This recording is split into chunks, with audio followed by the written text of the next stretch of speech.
কাশ্মীরি চা খাওয়ার জন্য 2 ঘন্টা জার্নি করে চলে আসলাম একটা রেস্টুরেন্টে। প্রত্যেকদিন কাজ শেষে আমরা রিফ্রেশমেন্টের জন্য কোথাও না কোথাও যেয়ে থাকি, তো আজকে আমাদের খাবারে ছিল অনেক বড় একটা চিকেন কারি। এটা খাইতে আমাদের লাগবে মাত্র 2 মিনিট। रोटी भी आ गया गरम गरम। ये क्या है? What is this bro? Let me check.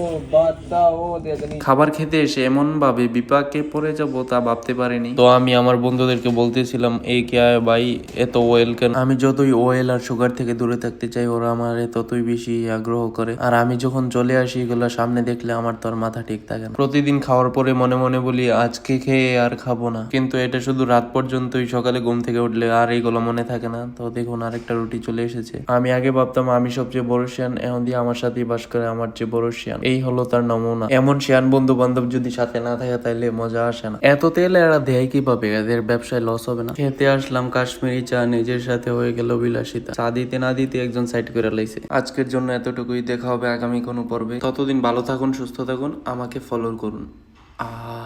কি শান্তি।